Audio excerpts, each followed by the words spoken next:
Zone is a podcast on sci-fi, philosophy, religion, politics, gaming, and anything else taboo, run by Benn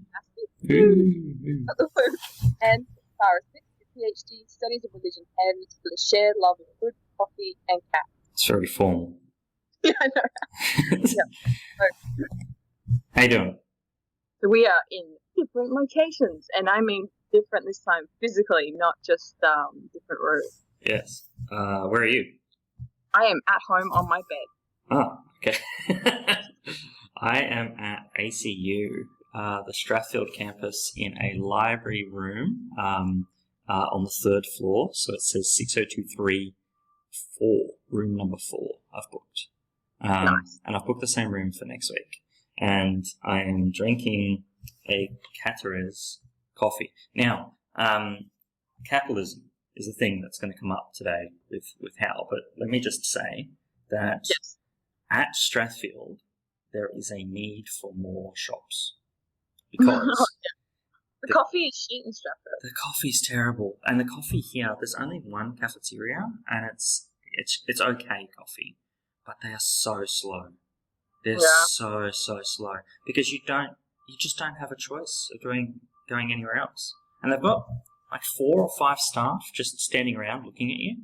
Yeah. And the guy like makes the coffee and he's like really slow at doing it, and then he cleans the machine and then looks at the order and then looks at the machine again before he picks up anything, and it's just like draining and then anyway. No, I never get coffees out when I'm at work. It's just disappointing. Because you work at Strathfield, yeah? Yeah, in a slightly different spot where you are, but yes, I do. Yeah. I'm near the station. Well, at least you got good fur there. That's good. Yeah, there's nothing I can eat though in anywhere in Stratford, so I have to be really clever about bringing food in, otherwise I have no food. I like how you made that sound like it was a devilish plan. So I have to be clever about bringing food.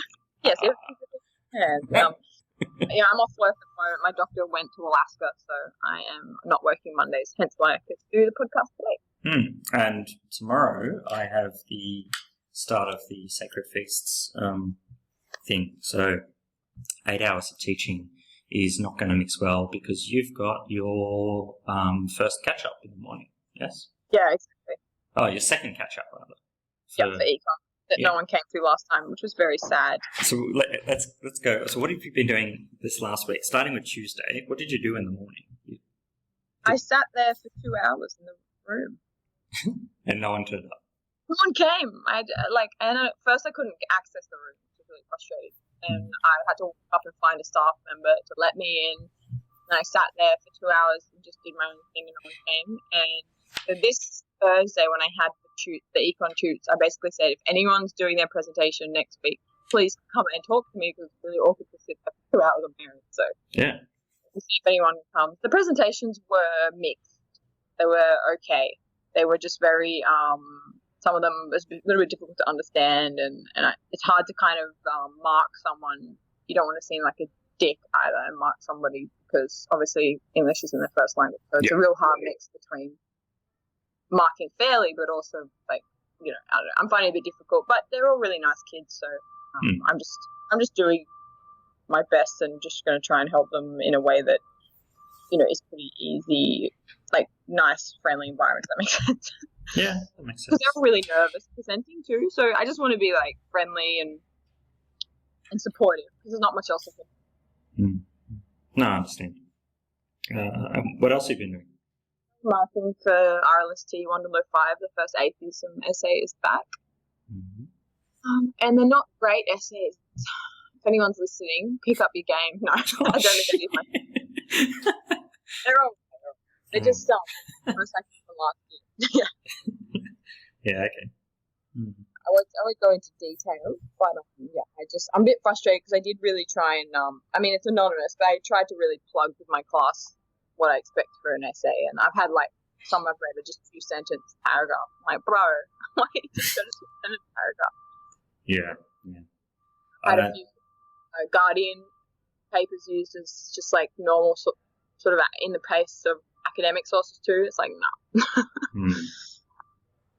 I think there's a time and place, but yeah, it's a problem when you've only got a couple of different sources and then there's only a Guardian article backing up everything. You can just tell that they've rewritten an article like someone else's work. Just kind of annoying. Very similar to the ACU,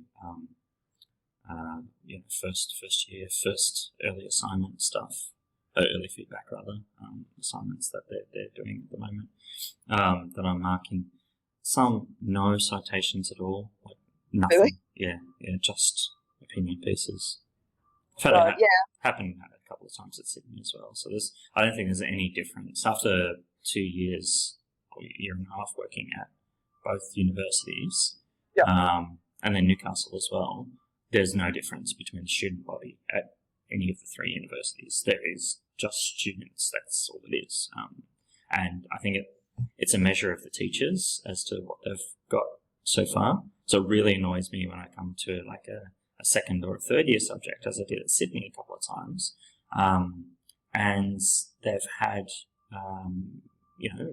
teaching for whatever school that they're doing. So we don't have minors and majors in religious studies as much as what we have in the past, and you have people that float through doing electives, and they can be a third year or second year elective, had to mark like third year stuff, and you can tell that they just haven't been taught critical thinking before, and even just rudimentary stuff like where a heading goes or what a heading is for, what an introduction is for, and then how to use subheadings and stuff. It's not readily taught, and that's really the tutor's job for the first year. I agree. Yeah, it's a problem. With the news stories, I just think unless you can do it in a way that's relevant to that news story, and you're making a comment about contemporary culture or about how a certain topic is viewed in the eyes of media, if you're using media as like a source base, so like something like new atheism is defined as a white society, or maybe not even that, but any sort of thing that would be better with some sort of proper evidence. I just think it's lazy. I'll be strict with that. Yeah, I understand that. I like the mixture of popular culture into a serious essay. So I have in my own work previously quoted people that did like crazy YouTube videos and that sort of thing as examples of philosophical points that I'm making, but I've got the primary text there as well. Exactly. And it's relevant to the media rather than being like, I should be able to read, and it should be in context of saying, philosophy's become popular in showed in various YouTube channels, rather than being like, this is what philosophy means, and then that reference is a YouTube video. Do you know what I'm saying? Like, there's a difference between the two, I feel like. No, it's a skillful way to do it. And doing comparative analysis, I think, helps that way.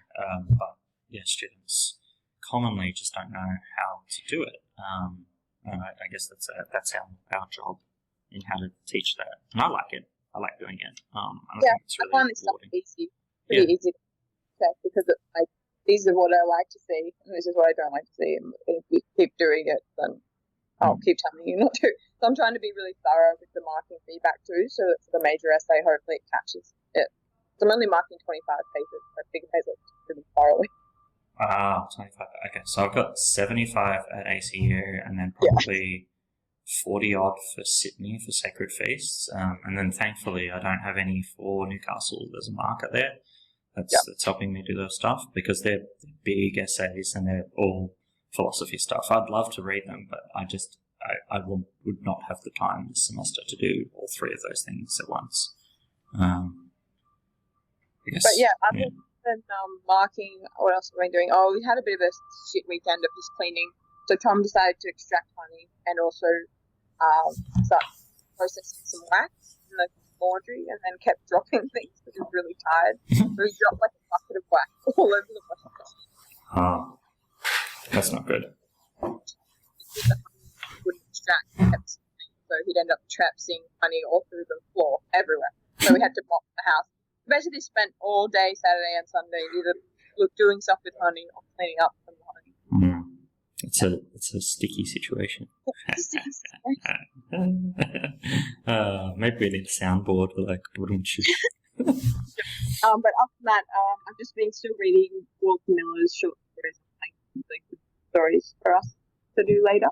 He's a writer that I really like, so I'm enjoying that. Cool. And that's about it. I've got a science fiction film festival coming up this weekend, which will be fun. So 3 films that I'm going to. Oh. What 3 films have you chosen? The films? Yeah. I'll try and get the names. One of it's called Norman. I sort of picked them all like last month, so I'm seeing a film called Das letzte Land film, which I think is like a Swedish science fiction film. One called A Living Dog, and one called Norman on Sunday. I can't remember what any of them are about, but I'll give a review next week. That sounds good. Yeah, and what about you? You've got some exciting news. I do have some exciting news. So it's out there. Jodie and I are having another child in March, and a girl, which is exciting. Yeah, my hope is that they're born on the 29th of February, just before, and then there'll be a leap year baby like me. Is next year? Yeah, next year's the 29th, yeah? Yeah. Oh. Now, how old are you? Have we worked that out? I think I'm not very good at timetables. I think I'm 7. I'll be turning 7. Okay. It's amazing. I love that story. Yeah, so there's that. Due on the 12th of March, which is not too far away. There's that. So Jack and Isaiah spent lots of time with them over the weekend, being Father's Day. I got some pretty cool things. I got like a t-shirt and I got, what else did I get? Oh, I got a disco ball and a disco like colourful light thing. So I wanted a colourful light display thing that you get in the clubs that like put out like blue and red LEDs all over the roof. Yeah. The gaming room. Yeah, for my gaming room. So like I've got it all so that there's like Christmas lights on all of the shelves so you can sort of see. So I'm trying to replicate what neon, that sort of neon Vogue 1980s look in the room, and I wanted the disco light for the ceiling. And so Jodie, the story is she found it, and then they're walking through a shop, and Isaiah saw a disco ball, and he goes, "Look, Mama, we have to get that for Dad." And she's like, "No, we got the disco light." And he goes, "No, he wants a disco ball. Party time. Disco ball." So she was basically forced into buying a disco ball for me, which is quite funny. So I put that up, and it actually looks kind of cool because the lights like reflect off it. Are you going to boogie woogie later in there? Boogie woogie, yeah. Man boogie all over the place. So that was on Sunday. Sort of going backwards because I don't remember anything at the moment because my life's just crazy busy. Saturday, we went to Jodie's grandmother's retirement village, put on a market fair thing. So you can go there and they have like they had a chocolate wheel. You know those chocolate wheels where you buy a ticket and you spin it? Yeah. And they called it a chocolate wheel. So it's in chicken, and then it was all like chicken puns around the chocolate wheel. And we bought a couple of tickets, and then we didn't win. And I saw them get out a prize, and I had an esky. I'm like, what the hell? There's an esky there. And there was prizes, I thought, on the table, but it wasn't for that. The chocolate wheel prizes, or the chocolate wheel prizes, was frozen bits of chicken. God, are you serious? Yeah. That's so unhygienic.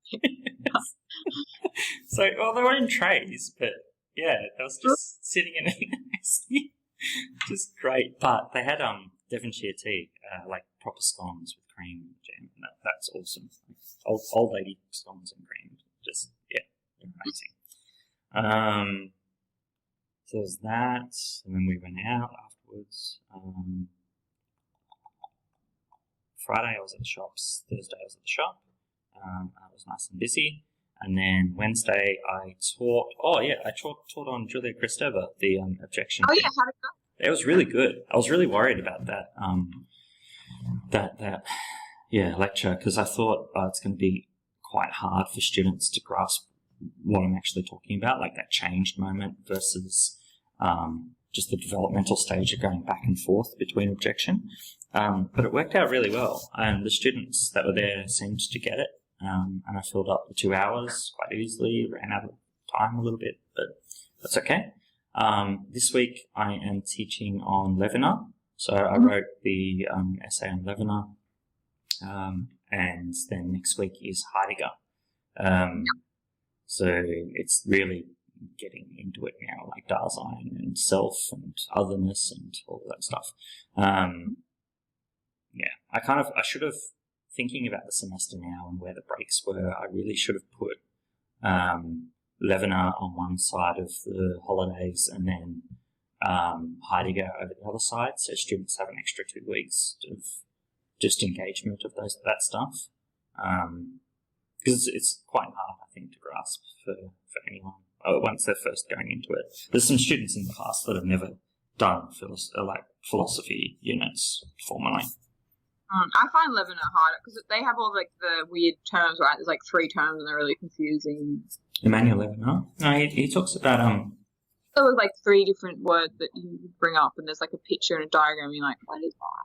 I mean, I think it's someone else. No. You think no. Levinar talks about how so it's spelled Levinas, Levinas. Emmanuel Levinas. He's a Jewish French writer, and he takes Dasein. So Heidegger is interested in how I perceive you as my as the other, or as the object. So you, Tara Smith, we're not in the same room, but that's it doesn't really matter for either Levinar or Heidegger. But we are having a one-to-one conversation here, and I am grasping your being. Your selfness.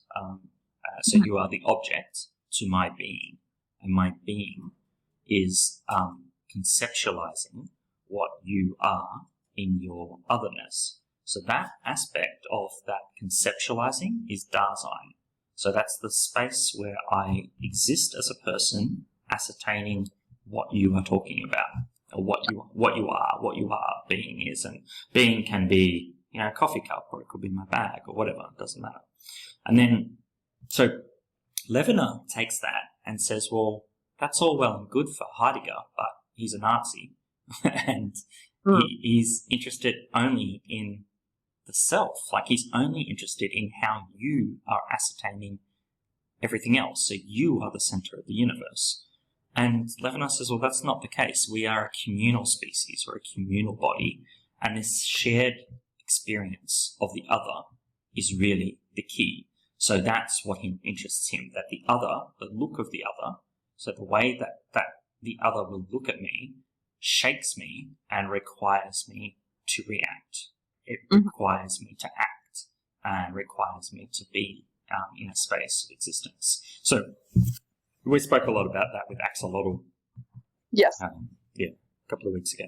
So that's where we're talking about. But I'm writing about all this stuff at the moment and trying to give students an understanding of that, in full knowledge that these students have no idea about, well, some of them had no idea about the conceptualization of selfhood and then unconsciousness before the start of semester.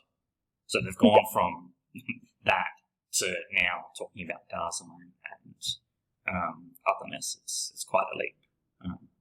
But we'll get there, I think. That's cool, yeah. Yeah. And I've been marking. Lots and lots and lots of marking. Which means I haven't had a chance to play anything, really. I set up the TV. Oh, actually, I had a pickup. I picked up the TV. Yeah. So it's called a Bang & Olufsen TV. These TVs were $10,000 back in 2001. So they're really, really expensive. And the lady had it listed on Gumtree, and she bought it new at the time, and then can't work it with her modern, Foxtel box, and that's all she's been watching it on. She doesn't play games with it at all. And I picked it up for just $100. And the cool thing about it, I've got a lot of TVs, but the cool thing about this TV is it's on a single pole, and you get the remote out, and you press a button, and the TV actually turns physically towards you. Yeah, it's cool. The most ridiculous rich person TV ever, filled with all these stupid functions that you don't really need in life. And every time I show it to people, they're like, "Why do you have that?" Well, rich people don't like to get up and turn the TV. You just, why do that? Just put the motor in the thing and then turn it, and it does. It just does this little, and you can set it. You can set it memory as to where the different spots it will move to. So when you turn it on, it can just move around and face you a certain way, and then turn off and move the other way. It's ridiculous, absolutely ridiculous. But yeah, I picked that up through the week, which is fun. Nice. Yeah. That's it for me, I think.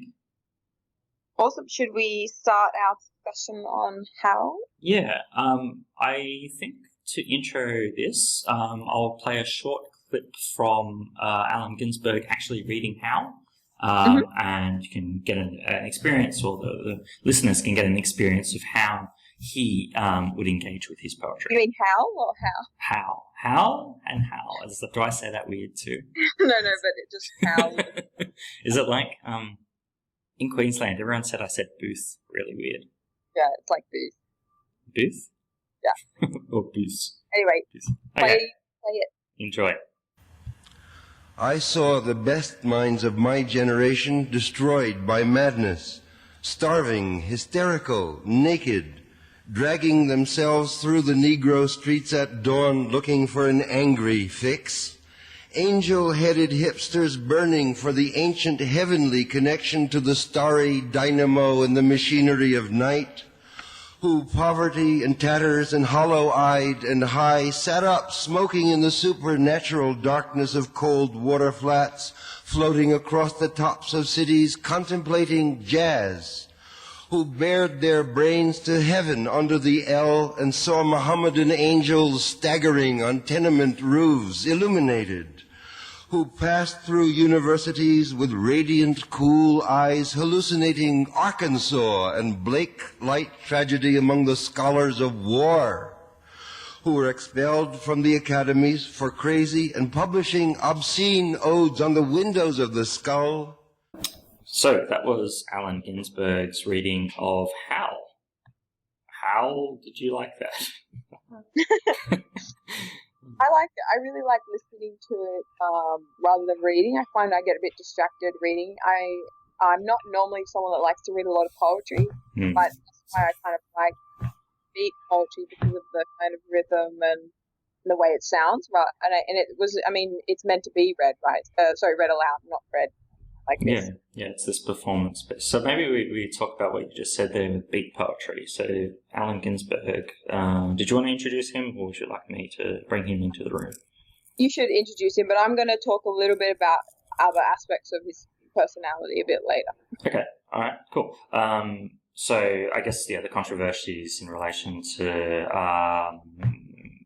mental health and homosexuality comes up with Howl, so we'll leave that to the side for the moment. But just about Allen himself, he's born as Irwin Allen Ginsberg and just went by Allen for his entire life, basically. Born in 1926, died quite late, 1997, and he survived most other people from the Beat Generation. So he's part of what the Beat Generation is. Basically, it's a generation which grew up in the 1950s, post-war, and tried to fight against the ideas of continuation of the set establishment. More about freedom of expression and more about freedom of lifestyle choices. Away from the banality of working 9-to-5 jobs, which were sought after really at the end of 1945. You imagine you've come back from war, or your partner's been in war. The normality of the American way of life of having a house, 3 kids, and a dog would have seemed like some sort of paradise. Well, the Beat Generation saw that as a shackles almost. It's like one of the true counterculture movement around, especially focused around America. I think it's also important to say that it's a very masculine movement as well. There were a lot of women beat poets that never really got much of a mention either. Absolutely, yeah.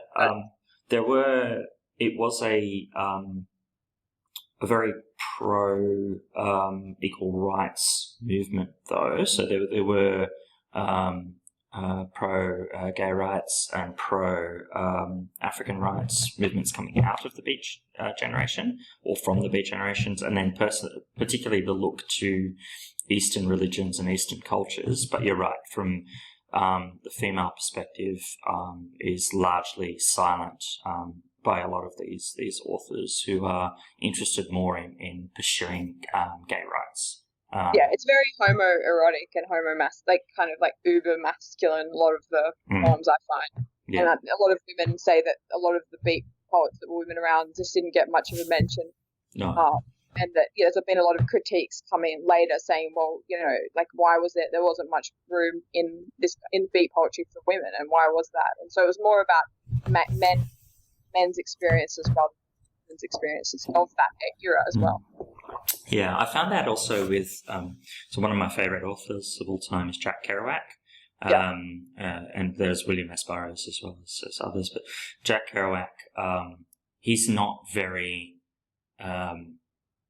he's not very not welcoming to women, but he's just open about how he's not interested in being tied down to anything or anyone.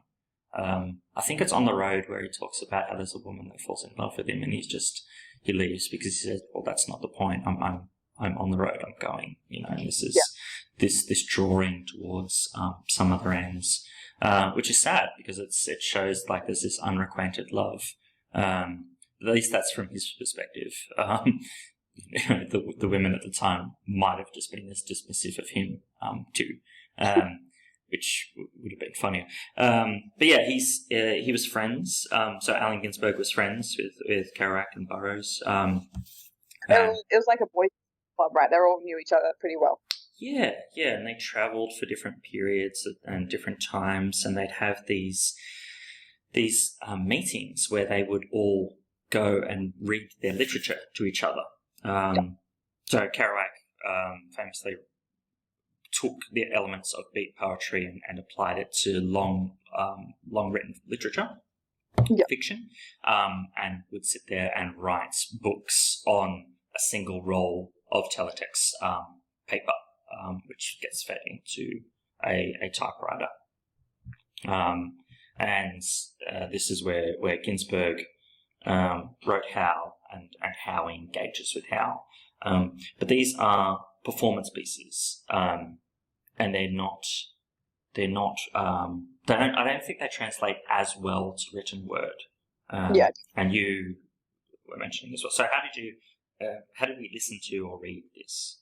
I liked watching the animation as well with it. I don't like just reading, so just like kind of listening. I like to also be watching, so I really liked the excerpts from Howl's, how the movie with James Franco in it, and the animations that go along with it. I feel like it just enriches a lot of the imagery for me. And so when I was listening, I would listen to just on YouTube. They've got a few snippets. It's such a good film, and I found that really helped me engage better with it, and the images kind of come a bit more alive like that for me. What about you? How did you listen or read? I've read it a lot. So I read it when I was first, I think, 19 or 20, something like that. I just moved to the city and discovered Kerouac, and then discovered Ginsberg from that. I had no idea about them prior to that. So I've read them quite a lot, and I've read them in different forms. So there's like just the Penguin editions, and then online editions, and then there's a book that I've got at home of Ginsberg's work, and it's got just black and white photos from his life. So some of the things that he's mentioning during these poems are photographed next to the poem. I think that works really well. So for this episode, I read it separately, and then I also watched the Franco movie. I like that movie. I think it's I like it too. And I think it shows Ginsberg's untarnished state.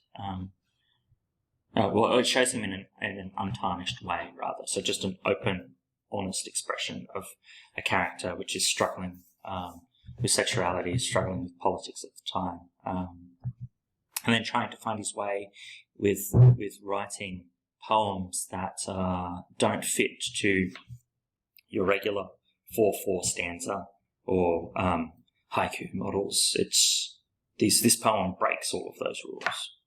Yeah. Mm. No, I really like the poem, especially where like Moloch and like feeling it creates of like kind of being in a place where you're kind of trapped and stuff. And I think most people reading it can really kind of like I'm not super into all the imagery. I don't get all the similes or all the things he's saying, but it's like a feeling that I can kind of get throughout. No matter, it doesn't really matter. It's sort of like just a general feeling. I think it conjures. It's very emotive, and that they don't always have to make sense. The similes. It's also how it sounds and how it feels. And to me, it's like that the whole poem you're kind of feeling a bit angry at society. I think that's kind of the point, and it kind of reads to me as quite an angry poem, and kind of like why is this happening, and his sort of the lost fear about his partner that it's written for, Carl Solomon, or one of his lovers or something, who's getting he's in a mental institution as well. I think that's part 3. Yeah.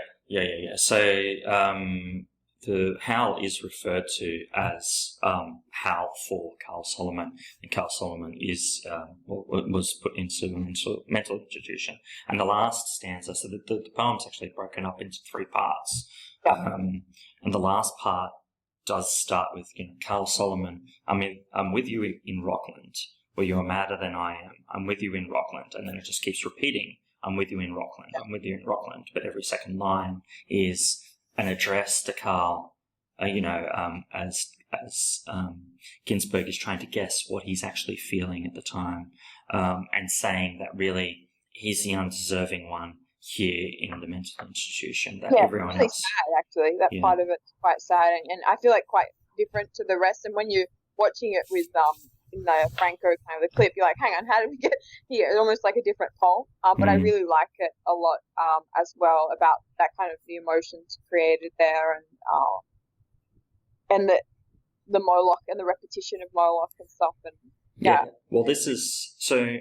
The first part, I think, is an element of where he sees society at the time. It starts with, I saw the best minds in my generation destroyed by madness, starving, hysterical, naked, dragging themselves through Negro streets at dawn, looking for an angry fix. And it just continues on and on and on. Lots of commas, not many full stops. And it's meant to be read out loud. And I find actually when I'm reading it,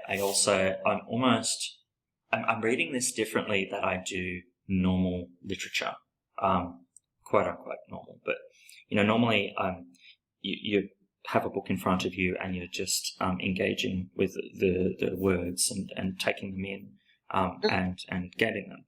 But this, you almost have to read this out in your head if you're not reading it out loud. And that's the only way to get through it because of all the commas and broken grammatical style. I think that's on purpose. The first part is just about society. All of the people that he sees, how they engage with the world, and what's going on during that period. And there's lots of dropping of terms and names in there. It's also interesting that he has different reasons of.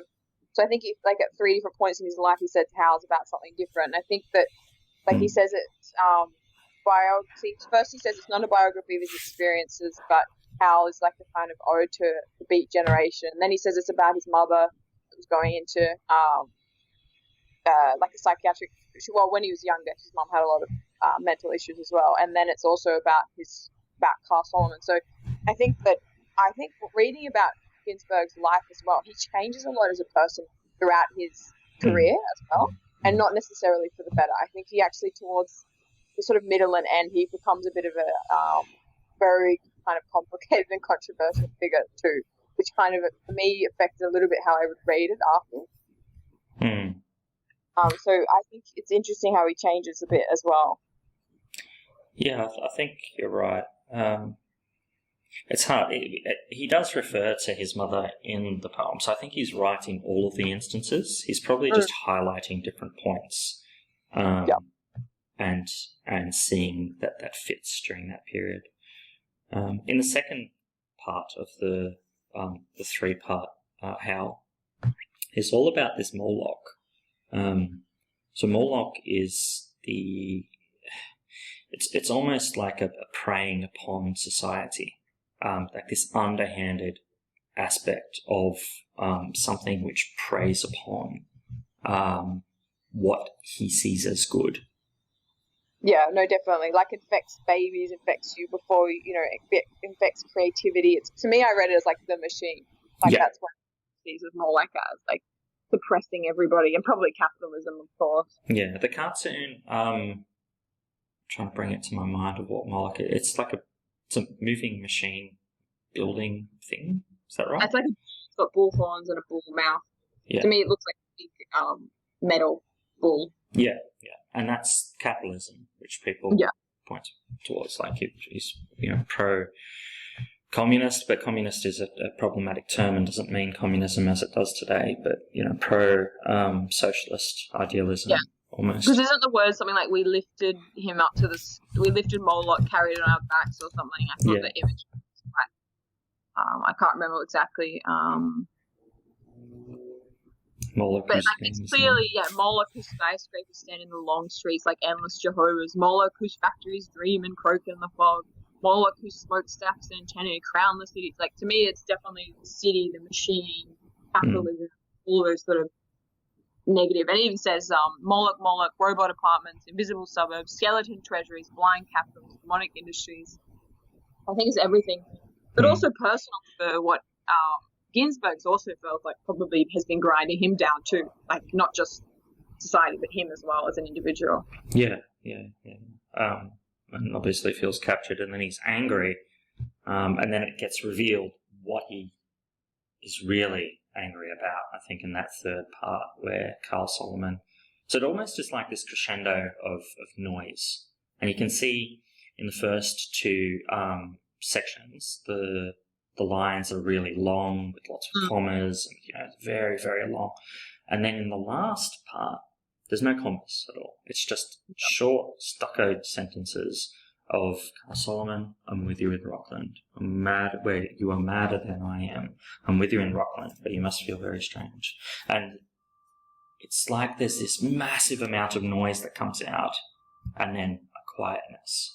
You can imagine him standing inside these packed beat poet rooms where people are, there's no booking times. You just rocked up with your poem and then would read them in these sections of people drinking and critiquing each other's work. It would have been quite powerful, I think, at that time, where you've got him screaming at these different points and there's full of exclamation marks all the way through, and then this quietness of Carl Solomon. No, definitely.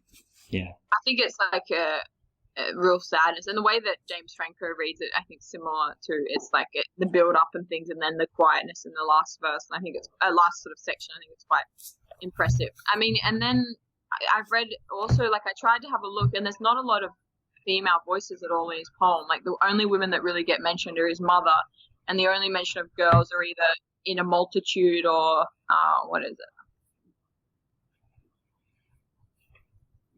A million girls trembling in the sunset. Oh, no, sorry, that's someone else. Oh, yeah, in Howl, they seem quite interchangeable. So, a million girls trembling in the sunset in a landscape dotted with innumerable lays of girls. So, there's not much female. There's a lot of cock and balls, but there's not a lot of women in this poem. Yeah. And he's homosexual. So, and that's where his want and vision is with the male figure. So, it is a sexual poem. In that regard. And yeah, you're right. But there are a couple of mentions of girls. But it's just like, it's a non-mention, almost. There's not, like, he doesn't give a female character and then there's a voice attributed. There's just no female at all. Well, there is. There's multiple of them and multiple layers of, like, LAYS, like multiple women to have sex with, or there's a million girls trembling in the sunset. So there are girls mentioned, and when they're mentioned as being in, like, kind of interchangeable and not a single figure. It's sort of almost like yeah. I agree. Yeah. So it's not the they're almost not given a character essence. It's they're seen as what, buildings. You mean like that sort of? Yeah, or just like I think it's in relation to men having sex with them as well, and so it's sort of like only women are only looked at in the gaze of men, and I think that's a critique of the beat poetry in general, is that women are just seen as like an experience, not really individuals in their own right.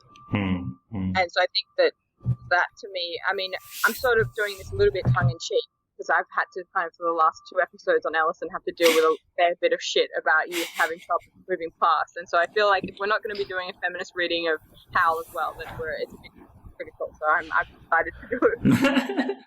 I assumed that might have been the case. But I think and so my main issues, like, women aren't really mentioned when they are. It's sort of sexualized, but also, I mean, there's the whole elephant in the room, which is, and this is, I'm going to just say a trigger warning because this is pretty full on. So if anybody wants to turn off now, but Ginsberg was like a pretty well-known pedophile as well, which is pretty problematic.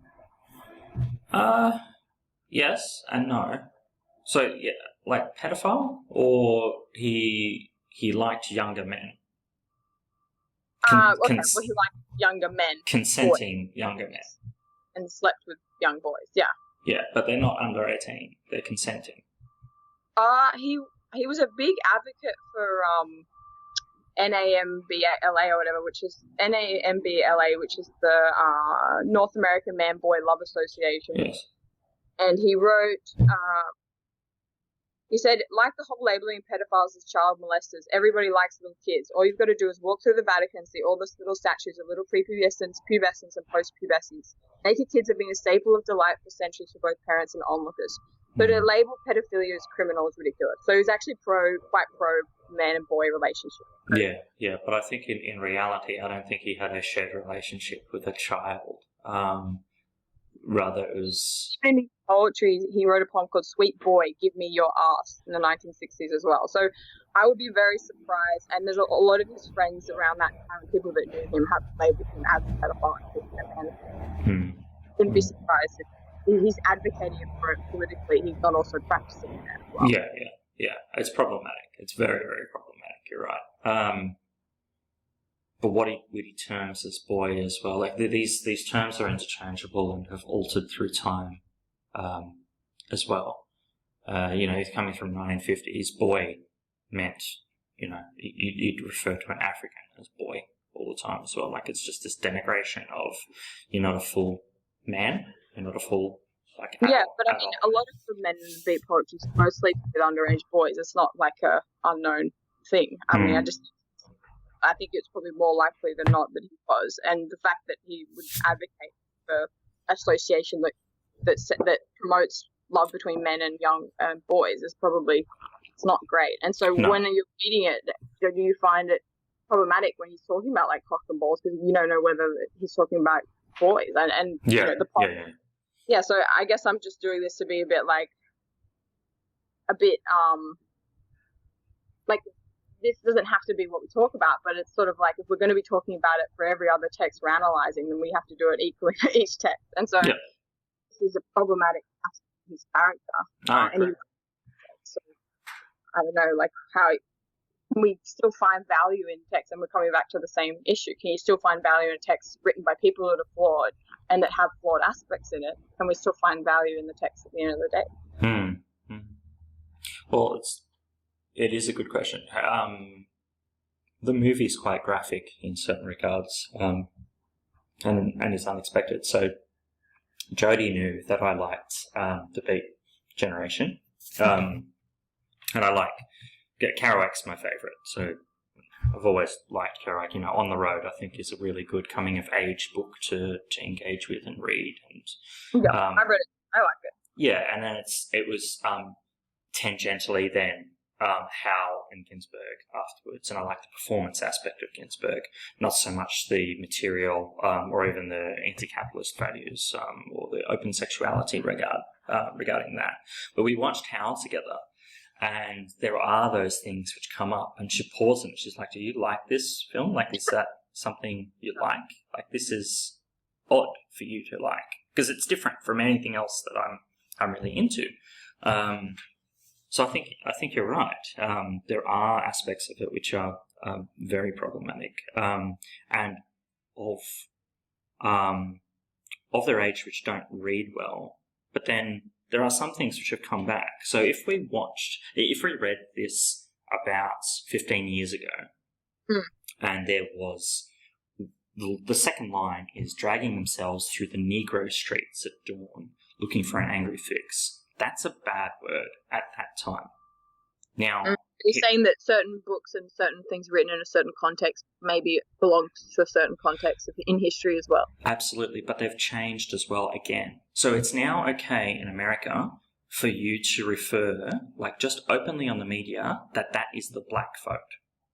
Whereas 15 years ago, 10 years ago, you could not say that. You said African American vote. But then there's been a pushback from liberation African American, and I'm using that term very loosely, but black voices in America that have said, okay, my family has been here for 150 years. None of us are from Africa. We're actually more European than anything else, but we have black skin, so we are referred to as blacks, and they've fought against that. So now those terms, Negro and black, have actually come back, but there is a nuanced understanding about what is actually being used here.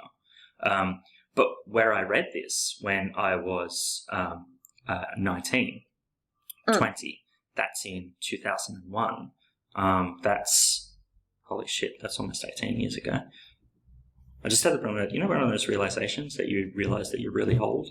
It'll come to your life too. But when I read that and read, Negro streets, I'm like, oh, that's a problem. That's bad. But now reading it, it's altered and it's changed. And it's this fluid state of language. So I think that's an issue as well with his work. And then beyond that, there is the problem of what homoerotic nature he's talking about, but then more so than the boy aspect, because the boy thing can be interchangeable. What I thought that you'd bring up is the unconsensuality of some of the sexual acts. Stuff like that as well. That's a problem. Like that's bad. Where he's talking about being used or using.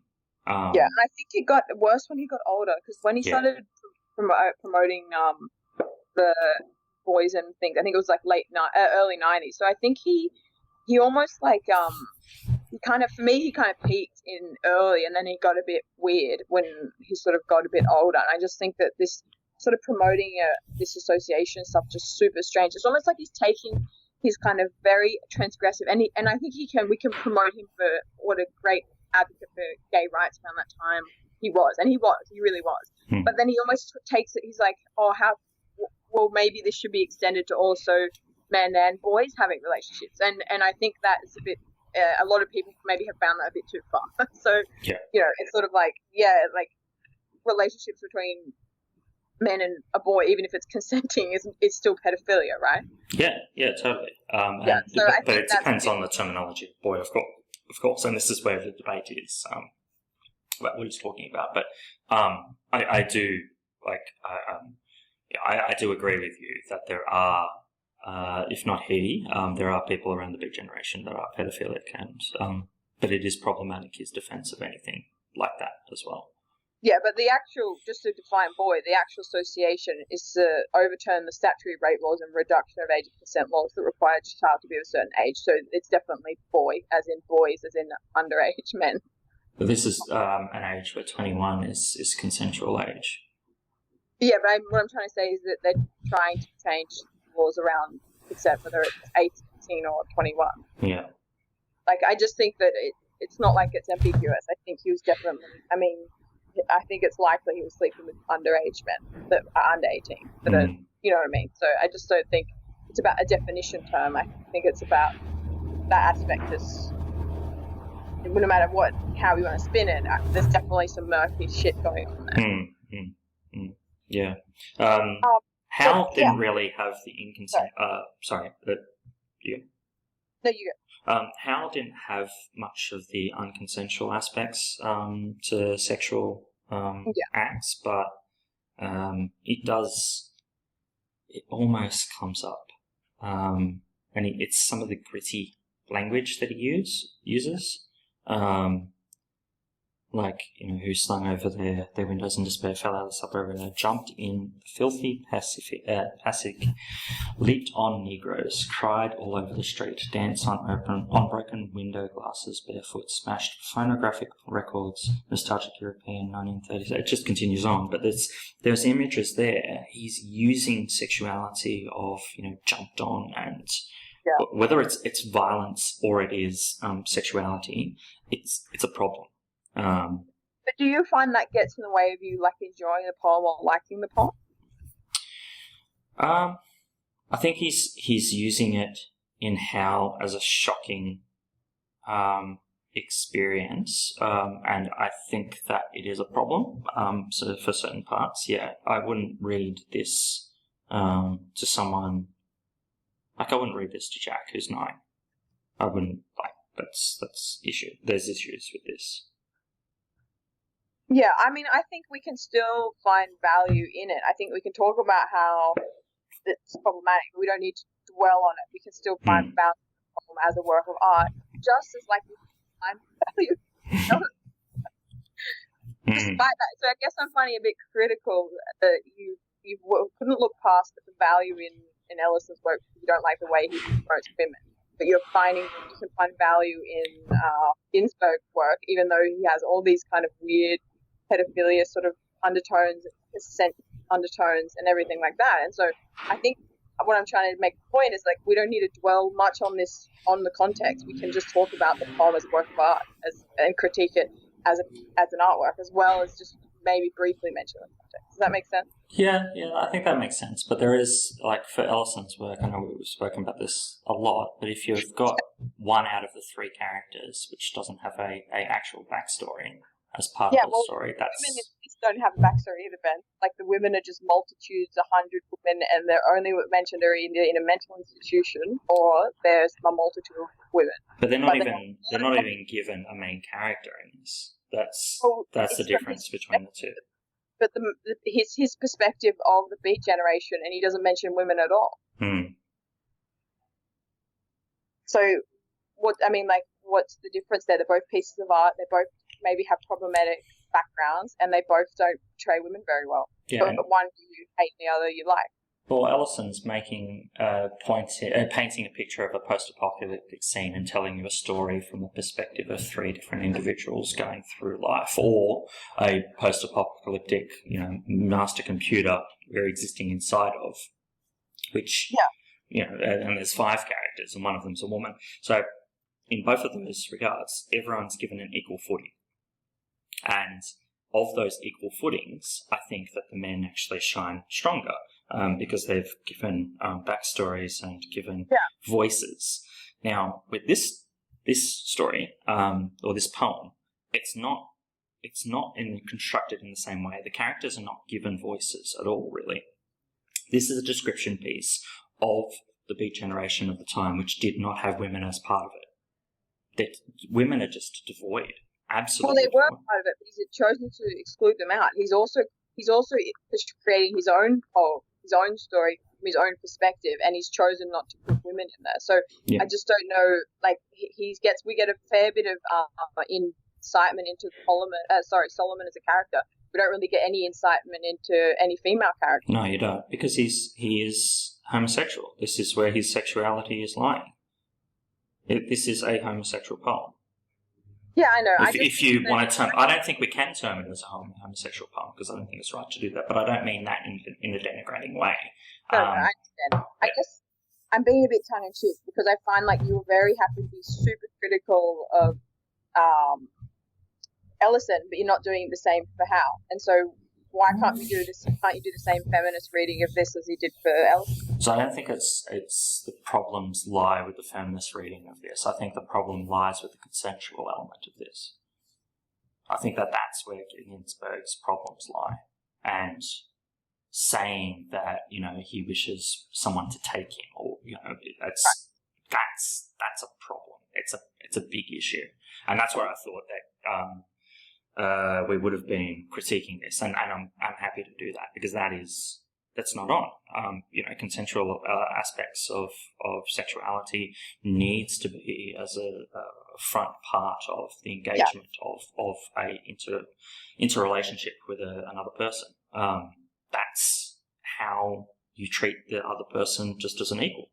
I just think though that the idea that every piece of text you read needs to tick 5 boxes on social conscious, feminist voice, all these sort of things is just a bit unrealistic. I get it. It's in a setting. Howl wasn't written to necessarily include women. It's written about his gay experiences and the Beat Generation. It's not about women. It's a shame that the women aren't really mentioned. Just like I think Ellison's stories were written for other reasons. I think that the last one we read was written about machinery and control and psychoanalysis. It wasn't written as an ode to women. And no. You know, so I feel like for me, it's sort of missing the point. It's like, let's talk about the things it's doing well and also the things maybe it's doing wrong, but let's not dwell too much on thinking each piece of art needs to represent every facet of political correctness.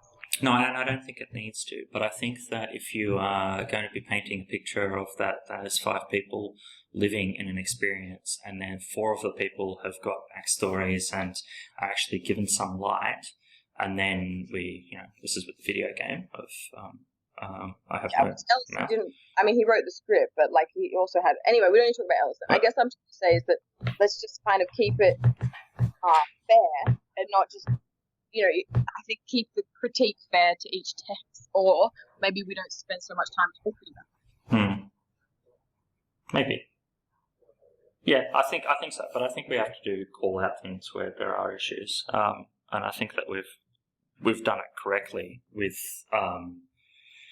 Ginsberg as well, because there is a sexual element and there is the consensual element, and we should call those out.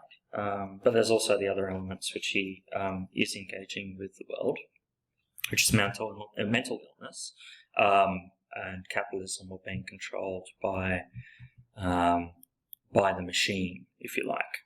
Yeah.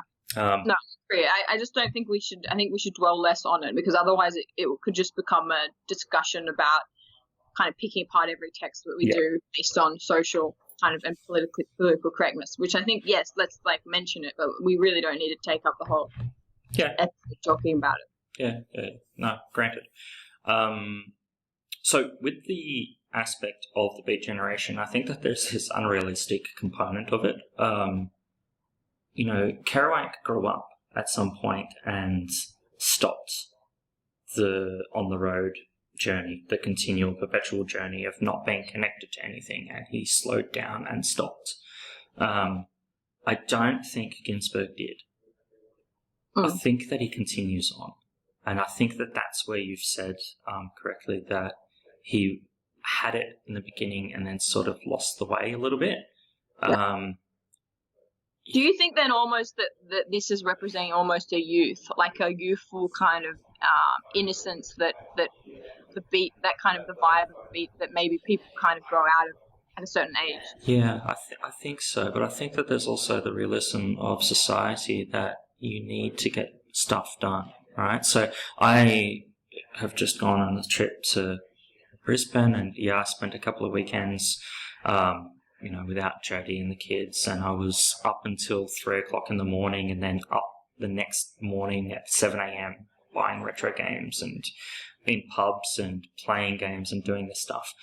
That's not sustainable for the rest of anyone's life. It's not possible to do that. And I think that you can have elements of that, but there is the realism or the reality of the world is that you need money to survive, you need a house to survive, and you can find enjoyment out of those things. I agree with you, especially the drug, like the heavy drug taking that's in all of the beat poetry and stuff like that. And I think that, like, you feel, it's like you can dabble in those feelings and you can totally get it, and your heart kind of sings, you're like, oh, this is really shit. But at the end of the day, we also, you have to pay the bills at the end of the day. You have to, like, it's like, for me, this is almost like a little taste of something that I maybe knew of once, but I don't really get it anymore. But I like a yearning. I think that's what it is. It's like a yearning for it that I probably will never fulfill, and that they probably didn't get to fulfill for very long because it's a very destructive life. Yeah, like you can't maintain. Absolutely, you can't take acid every day. Yeah. You just can't. You can't smoke copious amounts of marijuana constantly. That's going to be bad. I can just imagine them being like, no, like we're living the dream, bro. Like, yeah. But they also, I think that this is the two-part aspect of it, because we have here Howl, written by Ginsberg, and he is he's almost talking up those elements, and then society being drawn down, and then there's the feeling nature at the end of it. I don't think that, if he was constantly drug-induced, which he sort of highlights at the beginning, if he would have written something like this, he's coming off at some point. Yeah, and what's interesting too, if you read it in the 3 parts, it's sort of like, he's really like excited. He's talking about jazz music. He's talking about all the people. He's sexy, endless talk of balls, and it's all just like great. And then at the end, actually, he's really sad about somebody he loves, and that's the end is very kind of not wholesome and loving, and an ode to a friend that he really cares about. And it's kind of different to this idea of this vagabond, like sleeping with everybody, drinking, taking drugs. And I kind of think that he's like, it's like he's kind of saying like, I'm doing all that, but oh man, I miss Carl. Like, yeah. You're right. It's funny because and the same thing that happens with Kerouac's book. He writes that all this one standing long piece of On the Road, and then he talks to a publisher to get it published, and then goes through the rigmarole probably of sitting in a room and getting interviewed, and then going through the editing process and going through these aspects of mundanity to get the story out there. And the story ultimately is one of freedom against what he's gone through the process of getting the story out there. It's this it's quite strange, this disjointing, because if you think about it just as a portion of engagement, you don't really pick that up. But then you try and think about the aspect of, okay, I'm reading Howl on an internet page at the moment, which has got paid hosting behind it, and it would have had some sort of checking mechanism, and it's some representation of some companies, a Poetry Foundation, etc. Yeah, all of these things are actually really constructionist, but they're arguing for a deconstruction. So it's like he still had to go through that same process. I can just imagine him getting to publish and being like, what, I can't just write this and then suddenly you take it and it's out there to the world. You mean I have to sit through all these meetings and stuff like that, and like, you kind of like cramping my style, and it's meant to be this free movement. And at the end of the day, as much as we might all hate capitalism, and I think a lot of us do, we still have to play by the rules to be an artist. You can't be an artist on your own in your kind of little world. You have to still go out there and meet people. You have to try and get contracts. You have to paint what you have to do, commissions. You know what I'm saying? Like, it's like an artist world is not this kind of free hippie thing anymore. I mean, I don't know even then if it was in the 60s or whatever. No, I don't think it was. It was, and I think that's an idealistic view of the world. And I don't think that that's a sad thing. I don't think that, what a drag. Now we actually all have to be part of the machine, and this is what it is. I think that you can actually make the machine work for yourself if you're given the right tools, or if you know what you want and try and, have the mechanisms work towards you. Sure, there's going to be some people that can't happen to and can't work for, and this is the tragedy of human nature, that some people won't actually achieve these things, or tragedy of human society rather.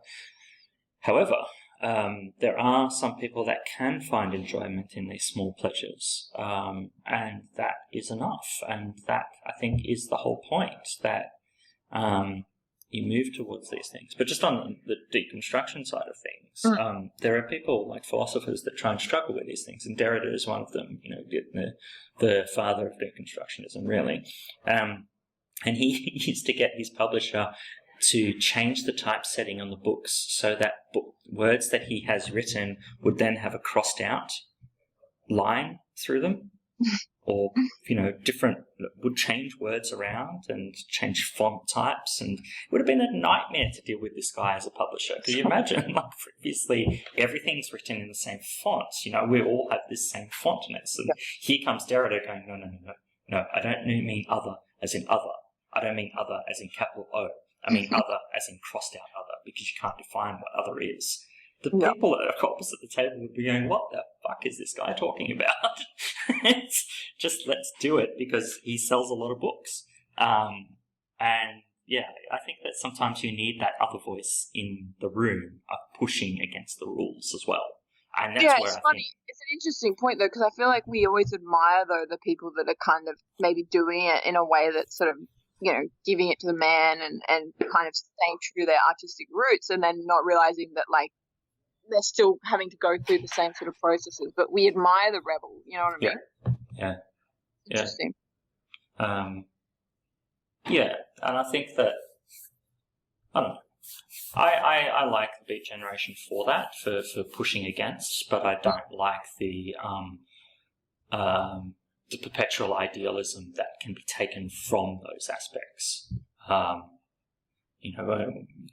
Back many years ago when I had friends from different circles, you had people. I thought that was it. Huh? I thought that was just went back when you had friends. Yeah, at one point when I had more than one friend. I had people from these circles that did idolize these people just as a way of life.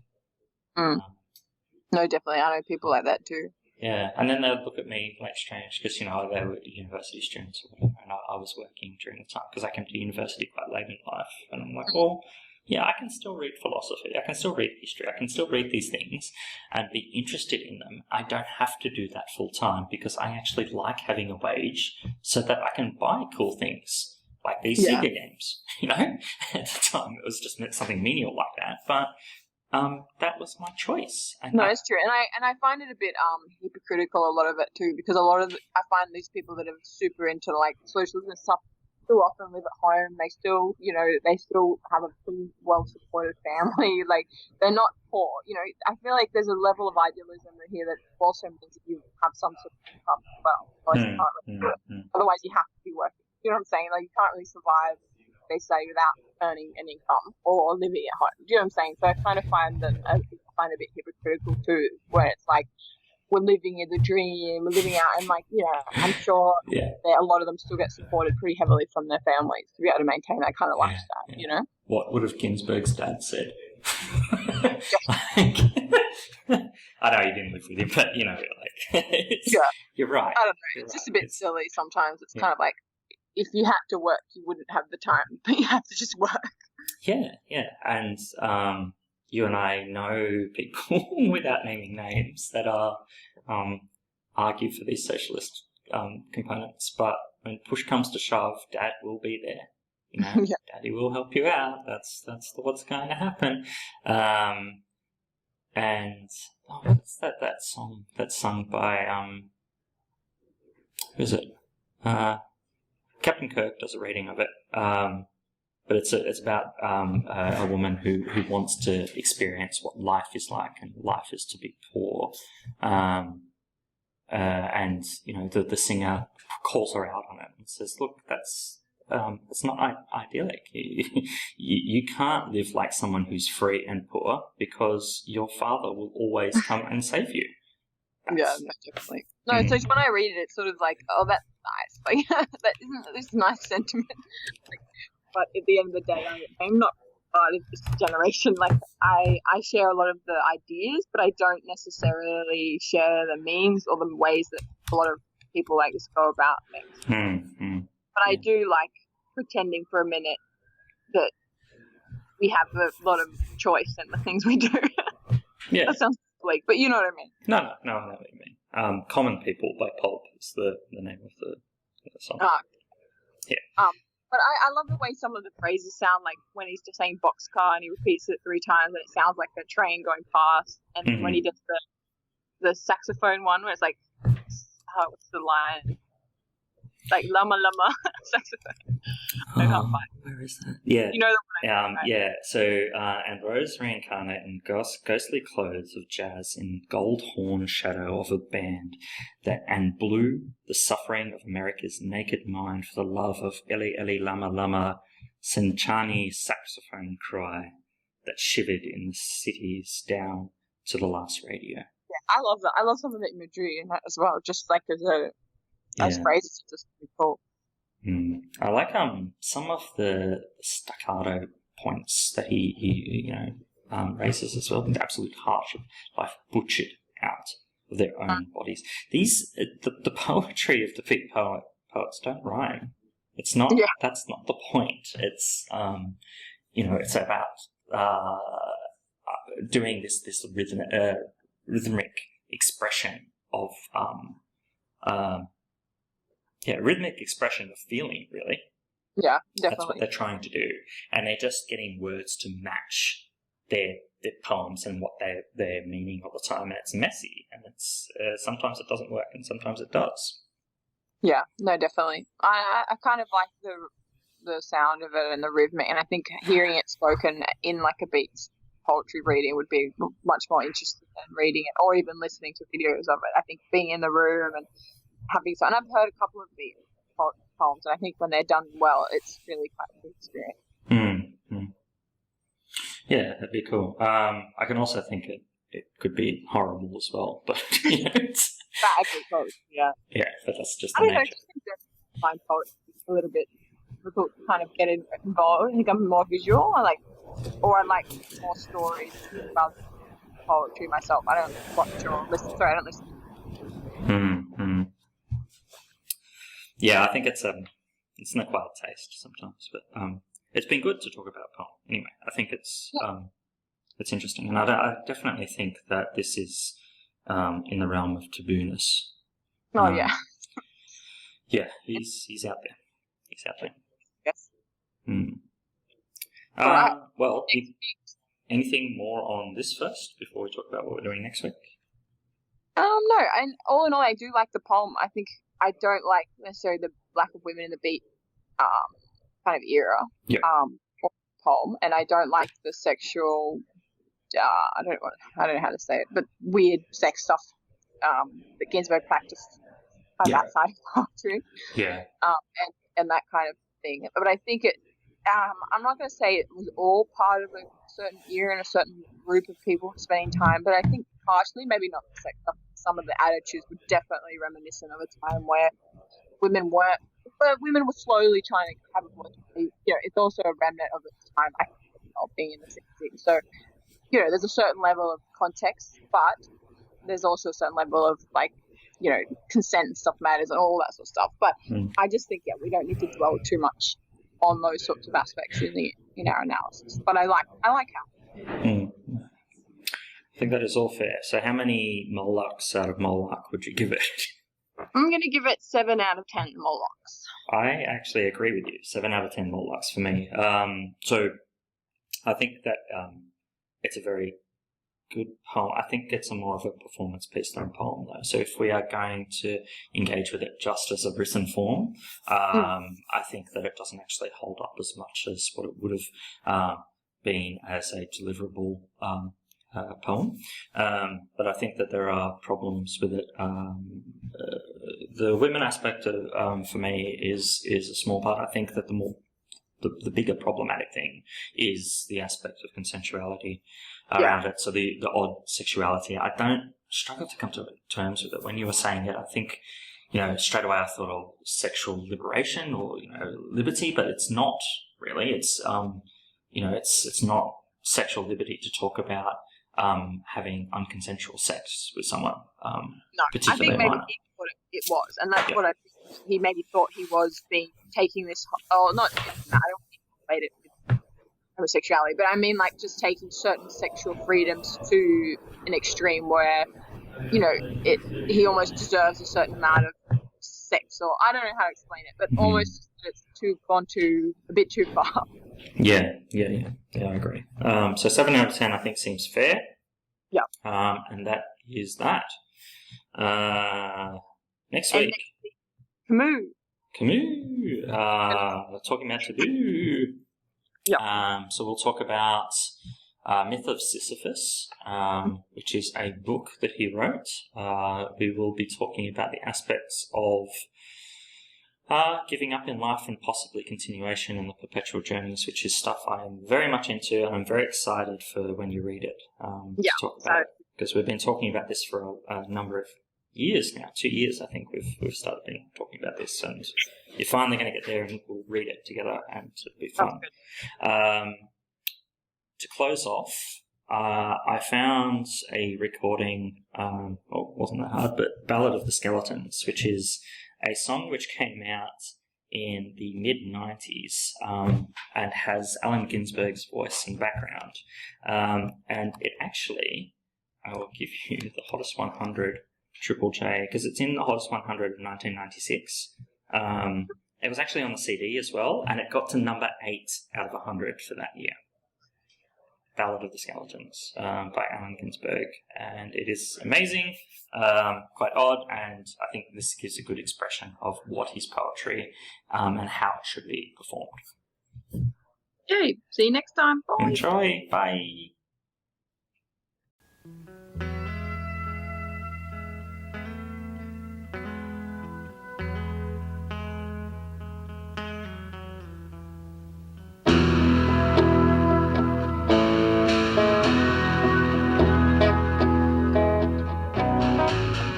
Said the presidential skeleton, I won't sign the bill. Said the speaker skeleton, yes you will. Said the representative skeleton, I object. Said the Supreme Court skeleton, what do you expect?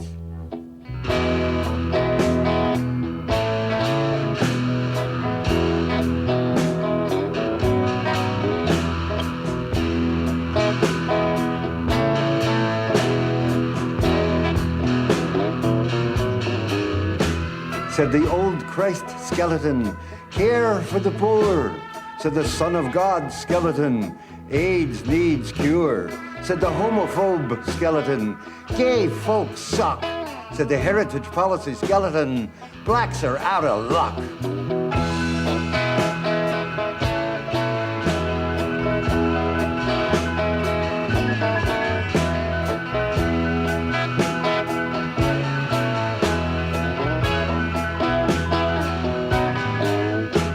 Said the macho skeleton, women in their place. Said the fundamentalist skeleton, increase the human race. Said Nancy skeleton, just say no. Said the Brasta skeleton, blow Nancy, blow.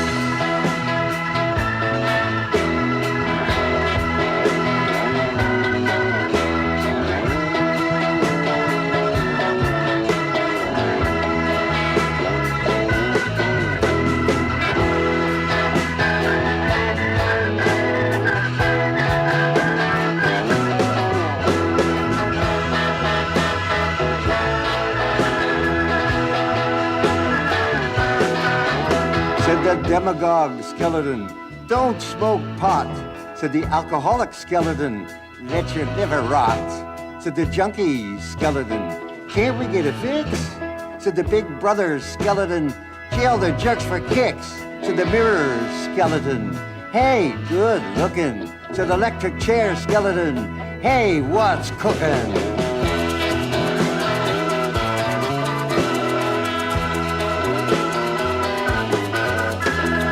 Talk show skeleton, muck you in the face. Said the family values skeleton, my family values mace. Said the New York Times skeleton, that's not fit to print. Said the CIA skeleton, can't you take a hint?